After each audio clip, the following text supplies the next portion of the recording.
안녕하세요, 가치환입니다. 4월 26일 화요일 국내 시장이 마감되었습니다. 자, 오늘은 그래도 시장이 빠지지 않고 잘 버텼는데 약간 아쉬웠던 하루였던 것 같아요. 오전장만 하더라도 다시 상승이 나오나? 이런 생각이 들었었는데 오후장이 조금씩 밀리는 모습이 나왔었죠.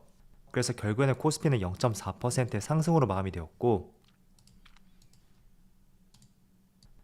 그리고 코스닥은 반대로 1.2%의 큰 상승으로 마감이 되었습니다. 약간의 차이가 있었던 것 같아요. 코스피는 시초가보다 조금은 못 미치는 위치에서 마무리되었다면 코스닥은 시초가보다 더 높은 위치에서 이렇게 상승폭을 키워갔었죠. 자, 그리고 이어서 코스피 시가총액 상위 종목들을 살펴보면 오늘은 단연코 자동차 관련주의 상승이 돋보인다 라고 할 수가 있고, 또 두 번째로 오랜만에 셀트리온이 강한 상승을 보여주었죠. 자, 자동차 관련주는 뒤에서 말씀을 드려보고요. 그리고 셀트리온 같은 경우에는 새 정부에서 바이오 헬스 분야의 지원 소식이 나왔고 이 부분이 바이오 종목 쪽으로 상승을 불러오지 않았나, 그런 생각이 드는 것 같고요. 그리고 코스닥을 보면 코스닥도 마찬가지로 제약 바이오주들, 셀트리온 헬스케어, 셀트리온 제약, 그리고 HLB, 알테오젠까지 대체적으로 제약 바이오주의 강세가 돋보였던 것 같아요. 자, 이어서 수급을 한번 살펴볼게요. 오늘 소폭의 상승이 났음에도 불구하고 여전히 외국인의 순매도를 이어가고 있고 기관만 나홀로 순매수하는 모습을 보여주었습니다. 그리고 코스닥. 자, 코스닥도 마찬가지로 외국인의 순매도가 나왔고 기관만 순매수를 보여주었네요. 자, 이어서 삼성전자. 오늘도 여전히 외국인의 많은 순매도 물량이 나왔고 기관은 3거래일 만에 소폭의 순매수를 보여주었죠. 자, 그리고 오늘 강세를 보여주었던 현대차. 역시 오늘 기관과 외국인의 많은 순매수 물량이 들어왔고, 이어서 기아. 기아는 정말 오랜만에 외국인의 대량 순매수가 들어왔습니다. 기관도 마찬가지로 순매수를 보여주었고요. 그리고 셀트리온도 기관과 외국인의 많은 순매수가 들어왔죠. 자, 이어서 주체별 매매 동향에 대해서 살펴보도록 하겠습니다. 4월 26일 외국인이 가장 많이 매수한 종목은 기아, 현대차, 셀트리온, SK하이닉스, S-오일, 이렇게 5종목을 순매수 상위종을 올렸습니다. 오늘은 자동차 관련주를 그야말로 쌍끌이 매수했죠. 그리고 기관도 마찬가지로 현대차, 삼성전자, LG에너지솔루션, 펄어비스, 셀트리온, 이렇게 5종목을 순매수 상위종을 올렸습니다.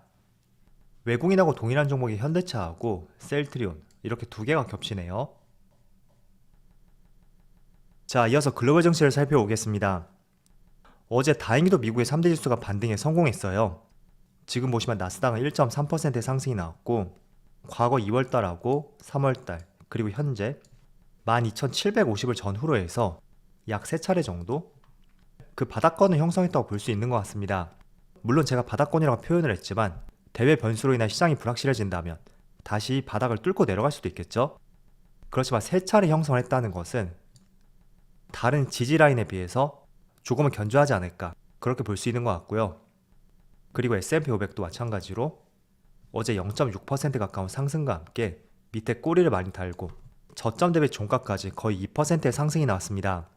장중 한때는 마이너스 1.6%까지도 갔었거든요. 그런데 종가는 거의 고가에서 마무리되었죠.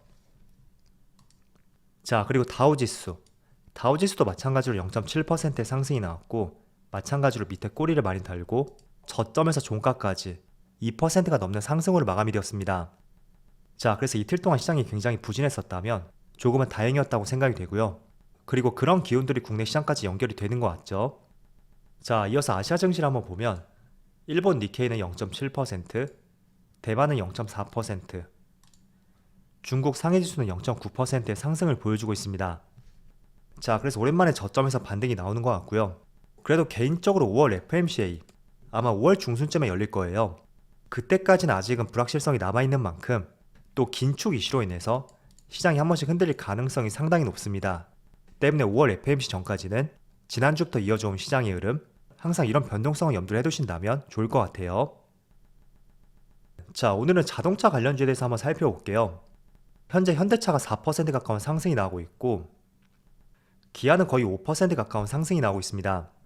사실 어제도 시장이 좋지 못한 상황에서 이 2개의 종목이 굉장히 선방을 보여주었어요. 기아는 거의 보합에서 마무리되었고 현대차는 오히려 상승으로 마감이 되었죠. 자, 일단 재료를 살펴보면 단연코 실적이라는 것을 알 수가 있어요. 자, 현대차가 며칠 전에 실적 발표를 했었는데 작년 대비 1분기 매출액이 10%, 그리고 영업이익은 16% 증가했고, 이 실적은 지난 2014년 2분기, 이때죠. 이때 이후로 무려 31분기 만에 최대 실적이다. 그런 발표가 있었습니다. 그리고 기아차도 마찬가지로 1분기 영업이익이 무려 49%의 증가세를 보여주었고, 매출액도 10%가 넘는 상승을 보여주었거든요. 그래서 이 영업이익과 매출액을 살펴봤을 때 기아차가 국제 회계 기준을 도입한 이래로 최대 실적이다. 이런 발표가 나왔습니다.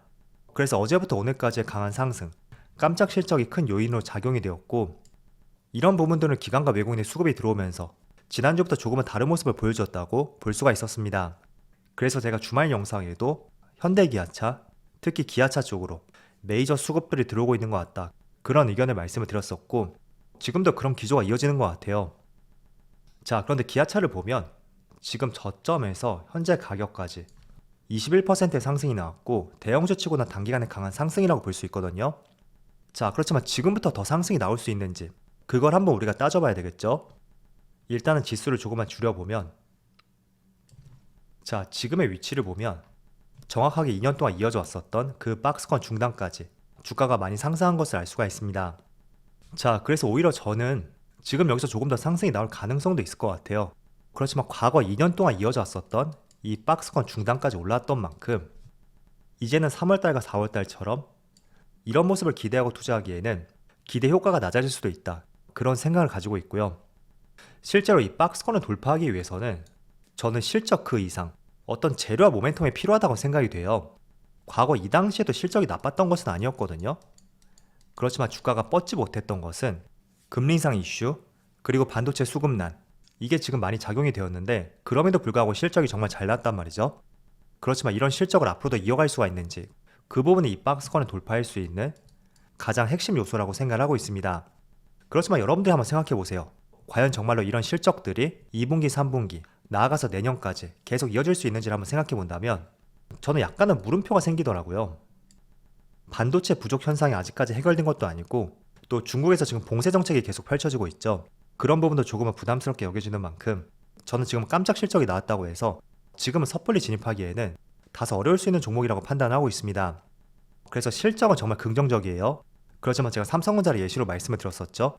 대부분의 기업들은 그 실적 전망치를 6개월 정도 앞당겨서 주가가 선반영하는 만큼 과연 정말 하반기에도 이러한 실적을 이어갈 수 있는지, 그리고 그 이상을 보여줄 수 있는지, 지금은 그 부분을 고려하면서 투자할 수 있는 종목으로 생각해보자, 그렇게 말씀드리겠습니다.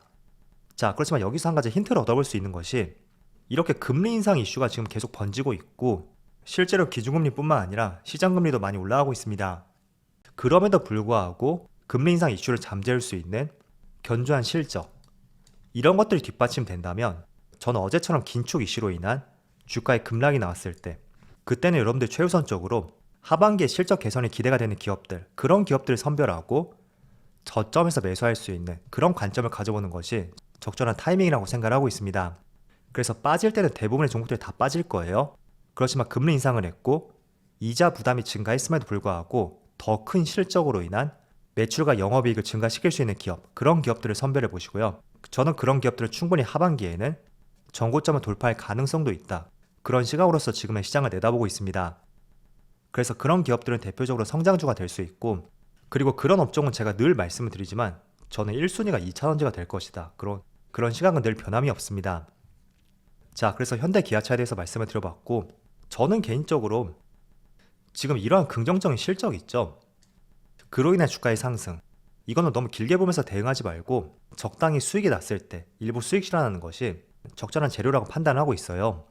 그래서 이 부분은 참조로 말씀을 드리겠고, 그리고 특히 현대차에 대해서 관심을 가질 수 있는 부분은 저는 도심 모빌리티, 이쪽도 한번 우리가 한번 관심을 가질 필요가 있다, 그런 말씀을 드릴게요. 일단 오늘 나온 기사인데, 다음 달에 출범할 새로운 정부에서 전기 수소차, 그리고 자율주행, 도심 항공교통, UAM이죠. 이와 같은 모빌리티 운송 수단을 육성할 것이고 국정 과제로 삼겠다, 그런 발표가 나왔습니다. 그래서 오늘 도심 모빌리티와 관련된 종목들이 많은 상승을 보여주고 있는데, 이 UAM과 관련된 대표적인 종목은 현대차가 될 수 있어요. 그래서 지금 인수위에서도 현대차를 방문했던 이 사진이 나와 있죠. 그런데 이 도심 모빌리티는 사실 수익으로 연결되기까지는 상당한 시간이 소요가 될 수 있습니다. 그래서 지금은 기대감, 모멘텀 이 두 가지만 상존하는 상황인데 일단 테슬라의 자율주행을 한번 예를 들어 볼게요. 자율주행은 0단계에서 5단계까지 전체 6단계 과정으로 있습니다. 그런데 지금이 아마 2단계 정도? 중간 정도밖에 되지 않을 거예요. 그렇지만 이미 테슬라는 이 자율주행과 관련해서 가장 선두 기업으로 주목을 받고 있고 실제로도 이런 부분이 기업의 밸류에이션을 높였다고 볼 수 있거든요. 그래서 도심 모빌리티, 저는 대장주는 현대차라고 생각하고 있고 이런 부분은 장기적으로 봤을 때 빠르게 실적으로 연결되지 않는다고 하더라도 기업의 밸류에이션을 높일 수 있는 하나의 긍정적인 재료와 모멘텀이 될 수 있다. 그렇게 해석을 해보신다면 좋을 것 같습니다. 그렇지만 제가 말씀을 드렸어요. 25년, 27년 이렇게 나와 있죠. 25년과 27년은 목표치인 만큼 실제로 상용화가 된다면 최소한 10년은 걸리지 않을까 그런 생각을 갖고 있는 만큼 상당한 시간이 걸릴 수 있다. 이 점은 한번 고려를 해보세요. 자, 그래서 오히려 저는 이렇게 상승이 나오는 업종을 따라가기보다는 한 2주 전이었나요? 조선주 쪽으로 특히 외국인의 수급이 꾸준히 들어오고 있다. 그런 말씀을 드린 적이 있습니다. 그런데 최근에 지난주부터 해서 오늘까지 보면 조선주의 조정이 조금 나오는 것 같아요. 특히 현대중공업 같은 경우에도 거의 21선까지 주가가 많이 내려왔죠. 그리고 대우조선해양 마찬가지로 주가가 21선 근처까지 내려왔고 한국조선해양, 현대미포조선 모두 마찬가지로 지난주부터 오늘까지 한 차례 조정이 나오고 있습니다.